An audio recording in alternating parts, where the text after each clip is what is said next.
Bom dia a todos, graça e paz. Peço perdão pela tosse, mas eu sei que vocês entendem. Frio igual a gripe, gripe igual a tosse, faz parte. Mas independente de qualquer circunstância, a palavra de Deus nos ensina a dar graças, em tudo dei graças. Então vamos dar graças no tempo frio, assim como daremos no calor. E o tempo frio faz parte das estações, não é verdade? Falando dessa forma, a gente pode até tocar num assunto que é bastante interessante, que é com relação a expectativas. Nós somos seres que criamos expectativa para todas as coisas.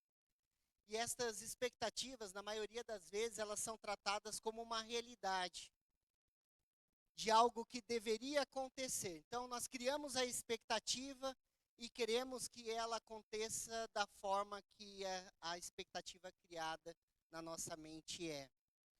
E como isso nem sempre acontece, ou melhor, na maioria das vezes não acontece, a gente cria então um sentimento que a gente chama de frustração. Então, o que que é a frustração? A frustração, ela é a minha expectativa versus realidade. A minha expectativa sobre algo não acontece, então eu fico frustrado. Deu para entender? Criamos então expectativa com relação a filhos, criamos expectativa com relação ao cônjuge, criamos expectativas com relação ao trabalho, criamos expectativas com relação à igreja, criamos expectativas até com Deus. E quando não acontece de acordo com a expectativa, eu me frustro. Faz sentido para você? Vamos mudar um pouco a frase.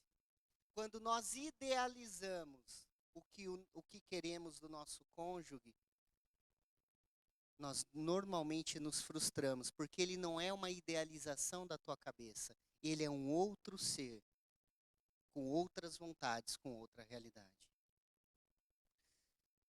Quando você idealiza Deus dentro da tua cabeça, você se frustra, porque Deus não é o que você imagina. Faz sentido? E na maioria das vezes a gente começa a achar que Deus não nos ama, que Deus não nos atende, porque simplesmente idealizamos Ele aqui dentro. Nós criamos expectativas com relação a Ele.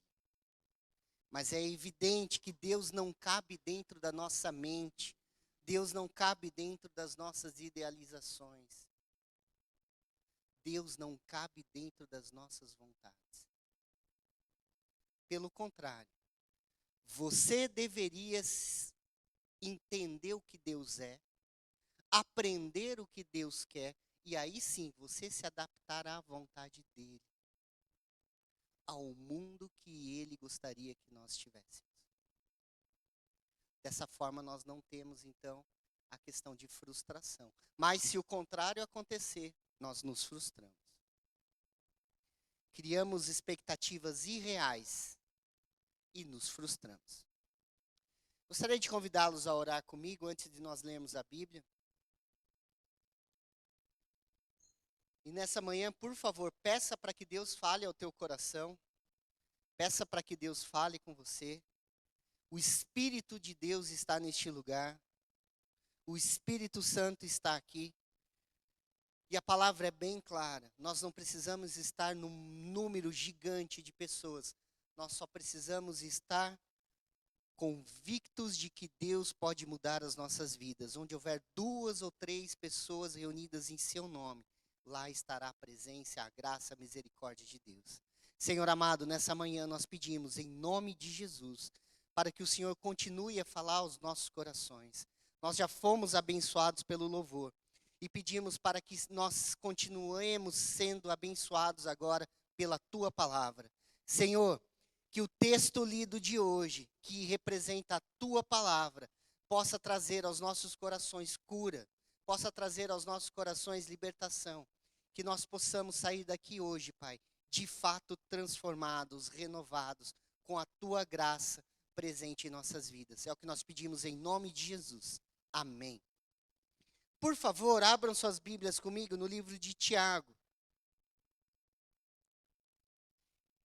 E se a palavra de hoje tivesse um título, nós poderíamos dar o seguinte: expectativas humanas versus vontade de Deus.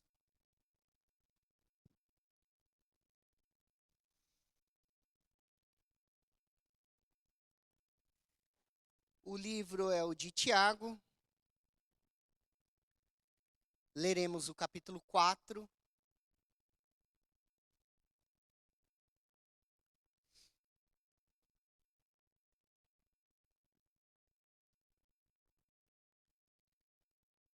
Livro de Tiago, capítulo 4, leremos a partir do verso 13, que diz assim. Inicia com o título, Não confie em si mesmos. No verso 13, a palavra começa então dizendo o seguinte: prestem atenção, vocês que dizem, hoje ou amanhã iremos a determinada cidade e ficaremos lá um ano. Negociaremos ali e teremos lucro. Como sabem o que será de sua vida amanhã? A vida é como a névoa ao amanhecer. Aparece por um pouco e logo se dissipa. O que devem dizer é, se o Senhor quiser, viveremos e faremos isso ou aquilo. Caso contrário, estarão se orgulhando de seus planos pretensiosos. E toda presunção como essa é maligna. Lembre-se de que é pecado saber o que devem fazer e não fazê-lo. Só até aí, podem se assentar. No mínimo, um texto muito estranho, já que nós somos ensinados a planejar. E é claro que planejamento não é ruim. Mas o que o texto de Tiago está nos trazendo é que nós devemos reconhecer a providência de Deus hoje, mais do que um planejamento amanhã. Nós não devemos confiar no que planejamos, embora você deva planejar. Mas a confiança não deve estar nesse planejamento, mas deve estar em Deus. É disso que o texto está dizendo. Planejem, irmãos, mas não confiem nos seus planejamentos. Confiem em Deus.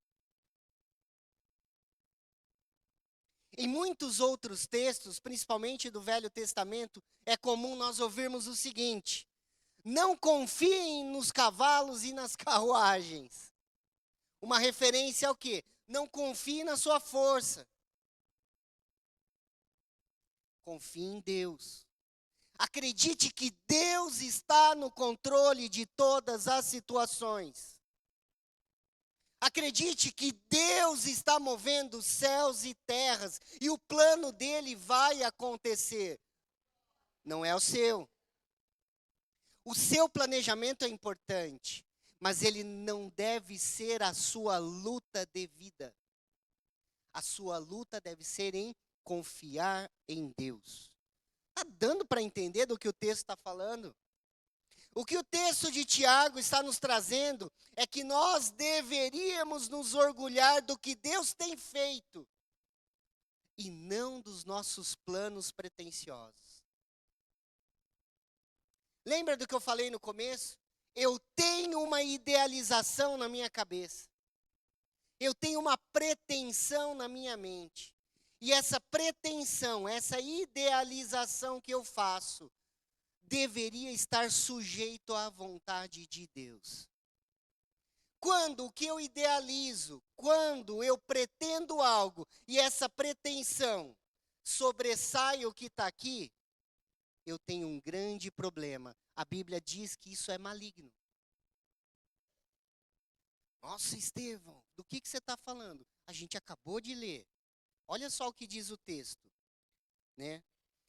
Lá em Tiago, capítulo 4, diz assim, ó, lá no versículo 16. Caso contrário, estarão se orgulhando de seus planos pretensiosos, e toda presunção como essa é maligna. Eu não estou inventando isso, gente.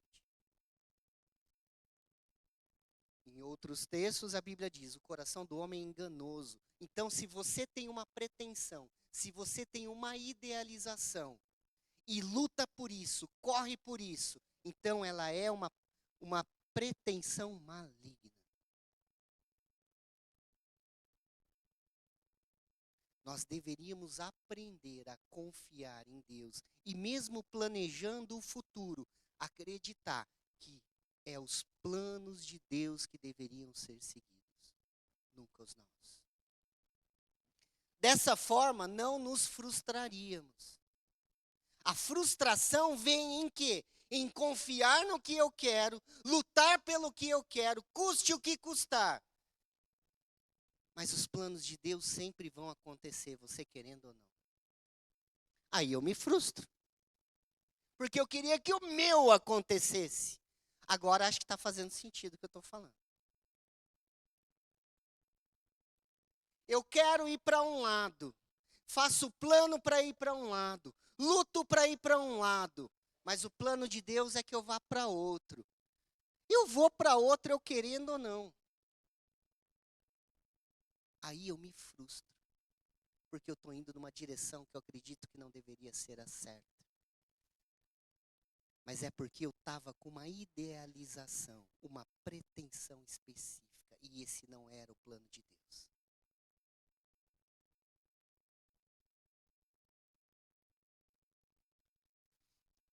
O texto que nós lemos, ele fala diretamente sobre criar planos, sobre ter expectativas, como se isso fossem garantias absolutas de alguma coisa para a tua vida.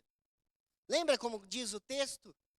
Olha, iremos para tal cidade e faremos isso, isso, isso e aquilo. E aí o texto completa assim, ó. Mas a vida do homem é como um vento passageiro, que aparece e vai embora.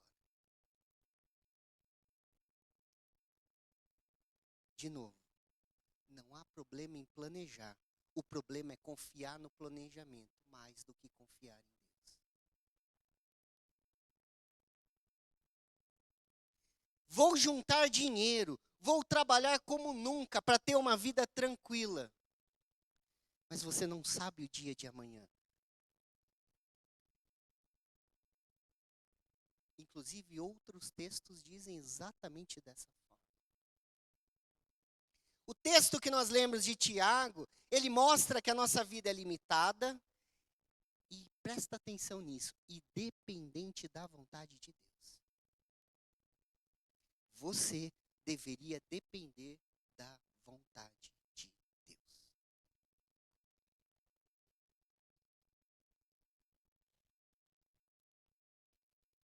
Então, o texto que nós lemos, ele está ensinando o quê? A humildade, a submissão ao querer divino, ao querer de Deus.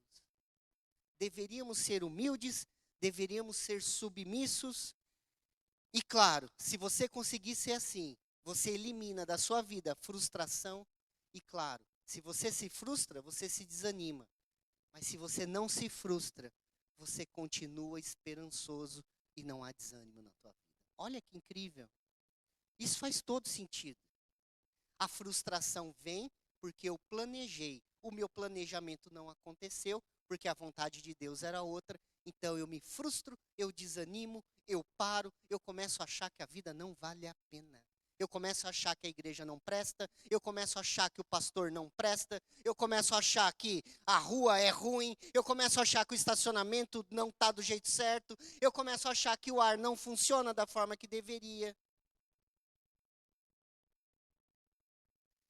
Mas você esquece que a vontade de Deus é suprema. E se você quiser ir para a direita e o plano dele é que você vá para a esquerda, meu amigo, você vai para a esquerda, custe o que custar. Mesmo que você perca a sua saúde, mesmo que você perca tudo.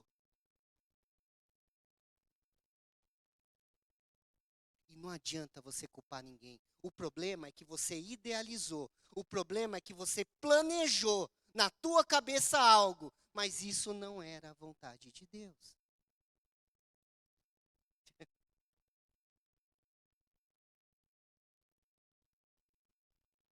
É incrível isso.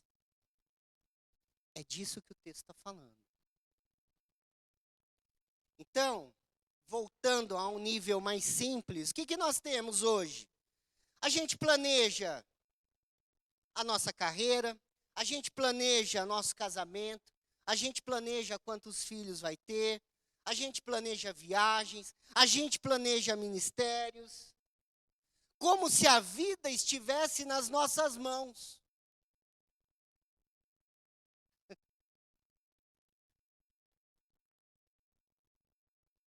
Esquece que existe um Deus que tem um plano, e esse plano vai acontecer, você planejando ou não.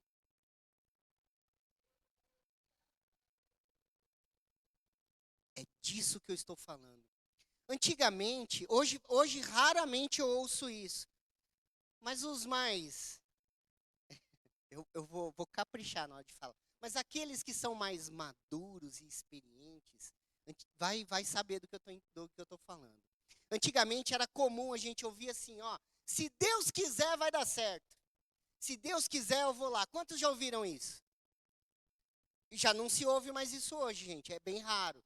Quando você ouve, vem de alguém aí com a, né, um pouquinho mais maduro que os demais. Mas era muito comum a gente ouvir, ó, se Deus quiser vai dar certo. E se o Senhor quiser, se Deus quiser, é o que o texto está falando. A gente vai lá para tal cidade, se Deus quiser de verdade. Não é uma mera fala de dito popular. De fato é se Deus quiser. A gente tirou isso do nosso vocabulário, mas é de fato, ó, amanhã eu vou na tua casa lá, tá? Se Deus quiser. Porque se Ele não quiser, você não vai, meu amigo. Você pode ter planejado ou não. Tá entendendo onde eu quero chegar?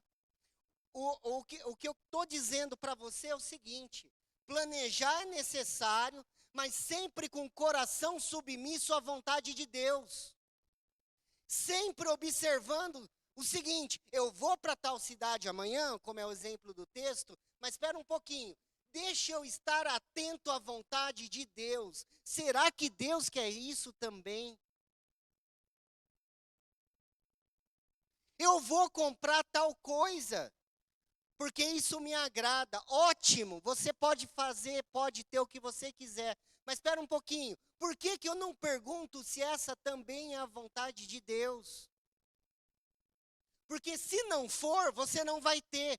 E se você planejar ter, você se frustra. E acaba acreditando que não teve, porque o pastor não orou, porque não sei quem não orou, porque a igreja não tem poder.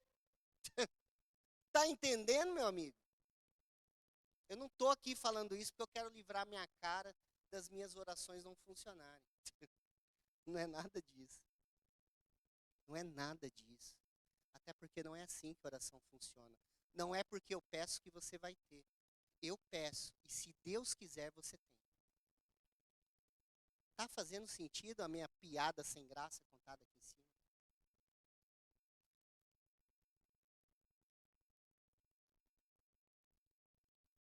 Vamos tirar 4 lições do texto que a gente leu. Deus é soberano sobre cada segundo da tua vida, coloca isso na tua cabeça. Você nasceu porque Deus quis. Você não existiria se Ele não quisesse. Você é dele. Assim como todas as coisas são dele, por ele e para ele são todas as coisas, até a sua vida. A vida é breve e passageira como um vapor. Essa é a lição número 2. Parece muito tempo viver 90 anos, 100 anos, mas não é. Todo mundo aqui já passou essa fase que eu vou falar, descrever agora. Todo mundo é doido para fazer 18 anos. A hora que faz, fala assim, nossa, eu já tô com 40. Um pulo, puf. Aí fala assim, nossa, 40 anos, o que eu fiz da minha vida? Terminou de falar isso, já está com 70. É desse jeito, a vida é passageira. É como um vapor, é muito rápido. Se você não aprender a confiar em Deus, passa uma vida inteira frustrado. Uma lição número 3 que a gente tira disso é o seguinte: devemos planejar sempre com humildade, nunca com arrogância, sempre olhando para Deus, dizendo, é isso mesmo que o Senhor deseja? Está de acordo com os teus planos? Porque se não tiver, você não se frustra. Na verdade, o que eu estou dizendo é o seguinte: está na hora da gente dar a graça da vida que a gente tem, acreditando que Deus está no controle e aconteceu exatamente o que Ele queria até aqui. É de aceitação. Quarta lição: não praticar essa dependência consciente de Deus é pecado. Foi o que nós lemos no texto. Nós até repetimos esse versículo. Abra a tua Bíblia comigo, por favor, no livro de Mateus. Evangelho de Mateus. Eu olhei para o relógio, dá tempo.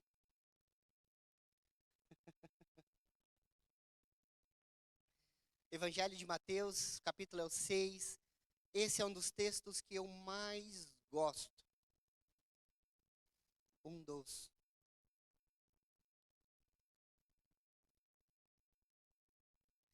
Evangelho de Mateus, o capítulo é o 6, e nós leremos a partir do versículo 25, que diz assim: por isso eu lhes digo que não se preocupem com a vida diária, se terão o suficiente para comer, beber ou vestir.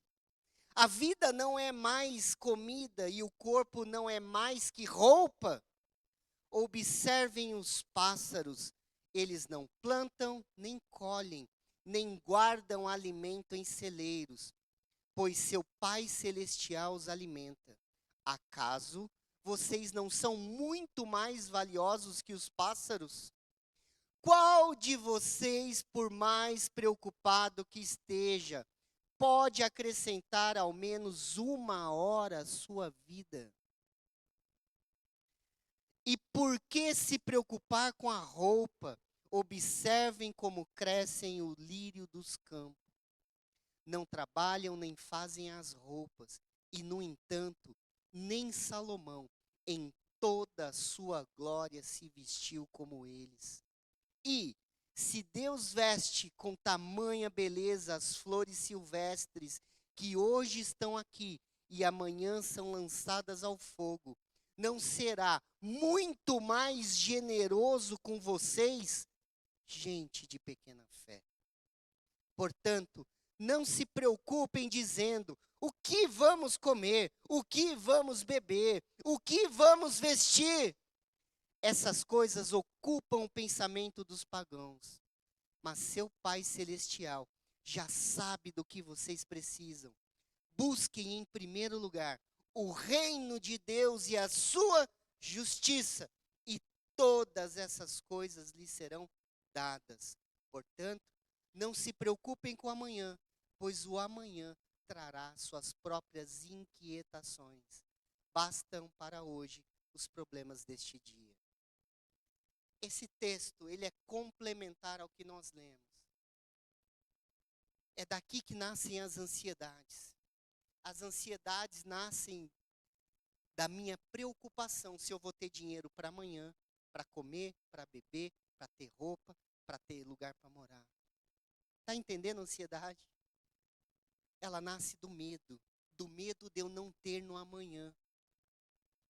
Mas Deus é claro em dizer o seguinte: se você confiar no plano dele, se você confiar que ele está com você, todas essas coisas lhe serão acrescentadas. Nunca foi o teu plano, sempre foi o plano de Deus. Você só tem que confiar nisso. Faz sentido? Gente, se isso fizer sentido na tua cabeça, você pode até não ser a pessoa mais rica do mundo, mas você vai viver sem ansiedade e com paz. Se você conseguir confiar que Deus está no controle das coisas na sua vida e não se preocupar com amanhã, você vai ter um negócio chamado paz e nunca vai experimentar ansiedade na sua vida. Isso é espetacular. Isso é espetacular. Eu já vi muita gente dizer o seguinte: eu confio plenamente no que está na Bíblia. A Bíblia é minha regra. Tudo que está aí é verdade. Bíblia é o manual de instrução. Pois é. Está dizendo aqui para você não se preocupar com amanhã. E aí, o que você vai fazer? Vai se preocupar? Vai planejar tanto a ponto de deixar o reino de Deus em primeiro lugar? E se você fizer isso, a gente viu o que acontece. Você vai se frustrar, porque os planos de Deus vão acontecer. Você querendo ou não.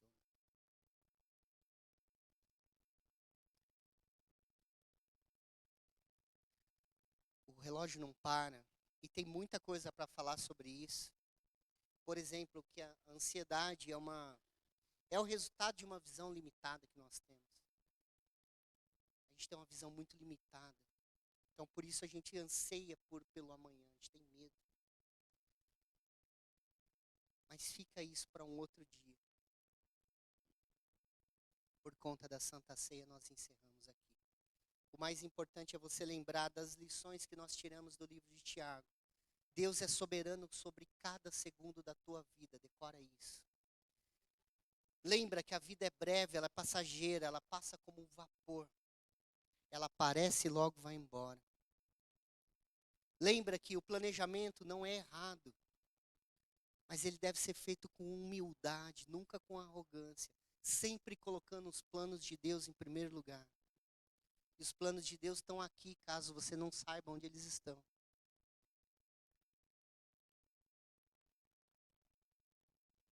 Enquanto os irmãos que vão servir a ceia vêm até a frente, eu gostaria de convidar os demais a orarem comigo.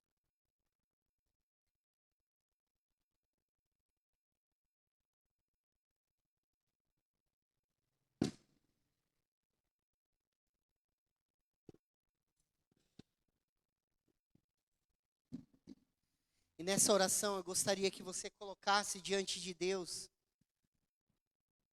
como que estão os seus planejamentos. Como você está lidando com as coisas. Você está realmente confiando no que Deus tem para você? Você realmente confia que o plano de Deus é melhor do que aquilo que você idealizou na sua cabeça?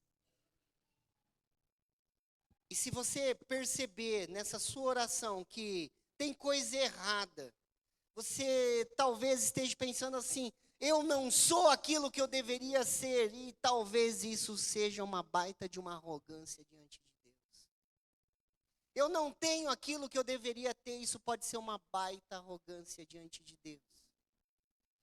Eu não estou no lugar que eu deveria estar, isso pode ser uma baita arrogância diante de Deus.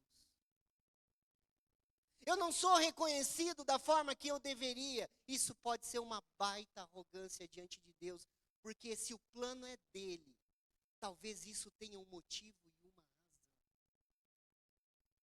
E quando você não acredita que Deus está no controle, que o que você está idealizando e planejando é maior do que isso, então nós nos colocamos de papel de ser melhor, saber mais do que o próprio Deus. E isso é pecado. A Bíblia acabou de nos dizer que isso é maligno. Senhor amado, nessa manhã nós pedimos perdão se de alguma forma acreditamos que deveríamos estar no lugar em que nós não estamos. Deveríamos ter o que nós não estamos tendo. Senhor amado, nós sabemos que o Senhor é dono de todas as coisas, pode todas as coisas, sabe de todas as coisas. E os teus planos são inevitáveis. Pedimos perdão de alguma forma se fomos arrogantes. se acreditamos que o que nós imaginamos, se o que nós idealizamos é melhor, nós pedimos perdão se em algum momento nós acreditamos nisso. Nos ajude, Pai, como diz em Mateus, a confiar em Ti, a não nos preocupar com as coisas desse mundo, porque o Senhor sabe do que nós precisamos, mais do que nós mesmos. Na verdade, o Senhor tem um plano, e Ele vai se cumprir. Nos ajude a enxergar e a nos colocarmos nele, porque assim nós não nos frustraremos. Que a Tua graça, que a Tua misericórdia, que o Teu perdão e a Tua compaixão continue a soar em nossos corações. Perdoa-nos, Pai, se planejamos algo que era fora da Tua vontade. Nos ajude a nos colocar diante de Ti, dentro dos Teus planos. É o que nós te pedimos em nome de Jesus. Amém. Enquanto nossos amados irmãos servem a ceia, eu convido a todos para abrirem suas Bíblias comigo na primeira carta aos Coríntios.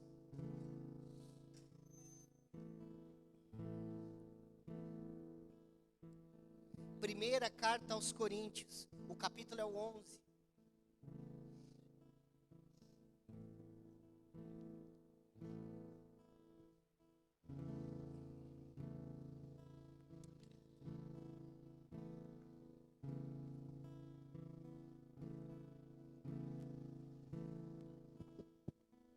Primeira carta aos Coríntios, o capítulo é o 11.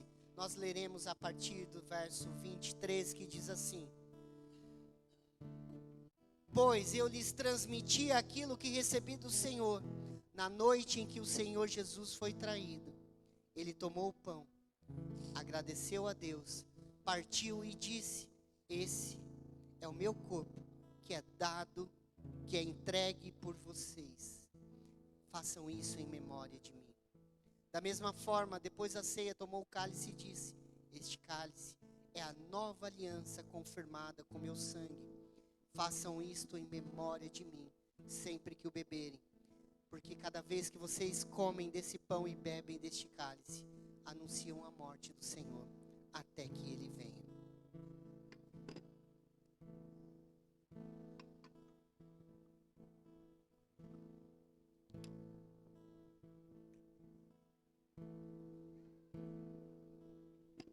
O que nós vamos fazer agora não é só um ato representativo,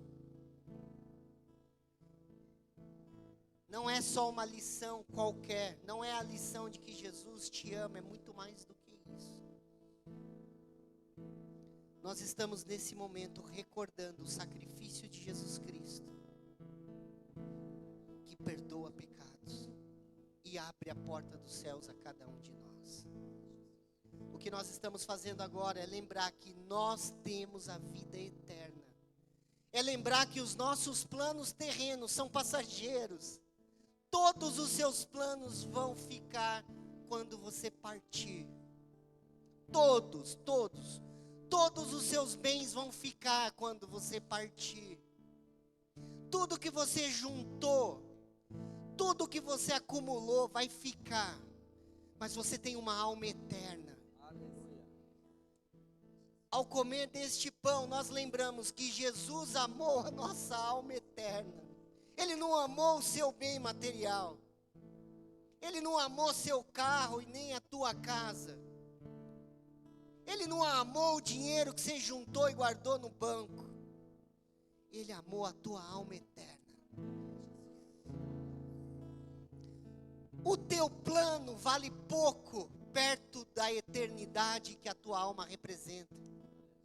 E quando nós comemos esse pão, nós vamos lembrar que Jesus nos amou de tal forma que se entregou por mim e por você, para que nós estivéssemos com Ele para o resto de nossa eternidade.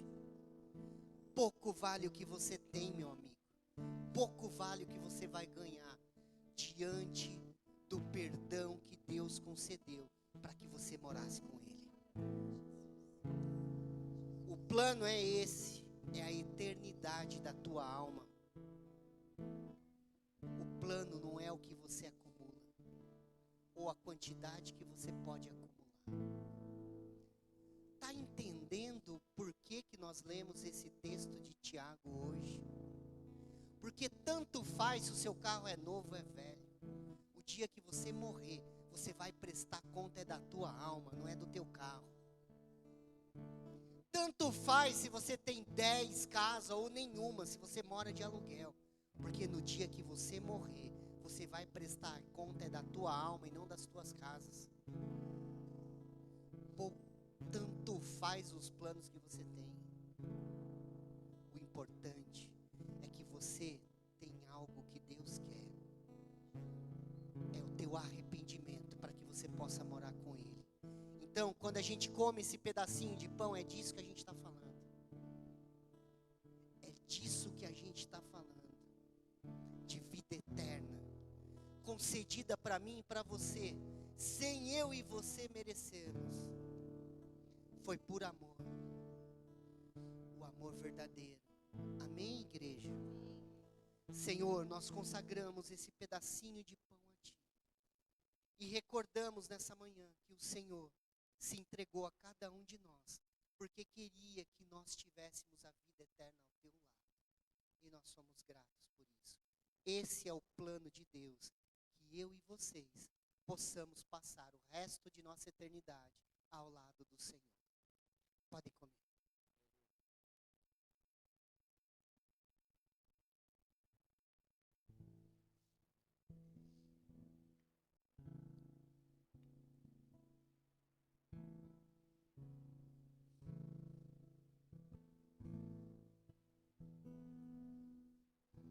Senhor, nós consagramos esse suco de uva que representa o Teu sangue derramado na cruz do Calvário. Sangue que cura, sangue que liberta, sangue que muda o entendimento, sangue que abre novas expectativas. E essa nova expectativa é poder morar com o Senhor para sempre. Obrigado, Senhor. Nós sabemos que a vida passa como um vento, é rápida. Ela é como um vapor que aparece e vai embora. Então nós sabemos, Deus, que nós vivemos só por um instante. Mas a nossa alma, ela tem uma eternidade pela frente. E o Teu sangue derramado na cruz do Calvário garante a nossa eternidade ao Teu lado. Nós somos gratos, nós Te agradecemos nesse momento. E lembramos que o Teu sacrifício é em favor de cada um de nós. Muito obrigado, Pai. Podem beber.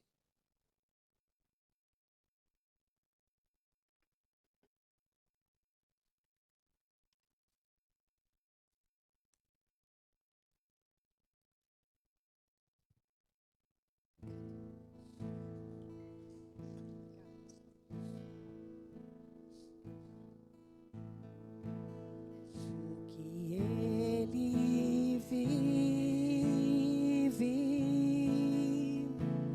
posso crer no amanhã, porque Ele vive. Temor não há,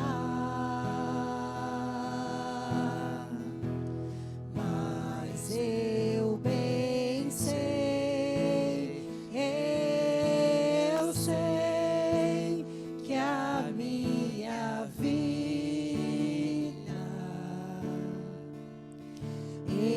está nas mãos do meu Jesus, que vivo está.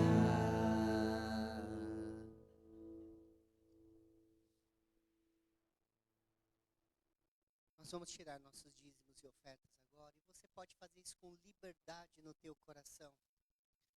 Você pode levantar uma de suas mãos. Os obreiros estarão entregando os envelopes. Se você for como eu, que já não trabalha mais com dinheiro vivo, só digital, você tem a maquininha lá no fundo para passar cartão se você quiser. Tem também nas cadeiras o Pix. Você pode estar fazendo isso também com liberdade. Sempre com amor no teu coração, se você quiser e claro, se você tiver. Amém?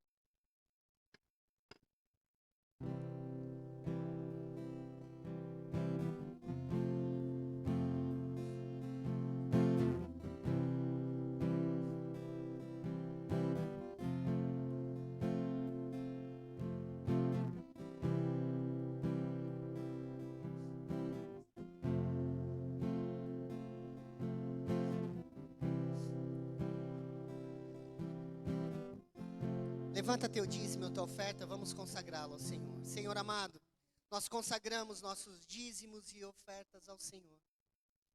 E pedimos a tua prosperidade. Pedimos, Pai, para que o Senhor abra as portas a todos aqueles que precisam de uma porta aberta. Prospera, Pai, os nossos caminhos. E permita-nos, Pai, viver de forma digna e abençoada. Nós sabemos que é o seu plano, Pai, que sempre vai ser concluído. E teremos apenas aquilo que o Senhor nos permitir. Eu peço, Deus, em nome de Jesus, permita-nos então, Pai, viver de forma digna e abençoada. Aleluia. Permita-nos viver, Pai, de uma forma onde nós tenhamos o suficiente para nós. E, Pai, que sobre para nós abençoarmos a outra também, em nome de Jesus. Consagramos então, Pai, dízimos e ofertas a Ti. E pedimos, prospera mais uma vez a nós e nossos familiares, em nome de Jesus. Aleluia. Amém. Tudo entregarei,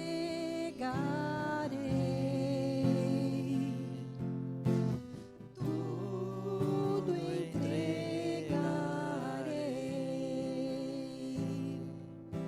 se por ti, Jesus, bendito, tudo entregarei.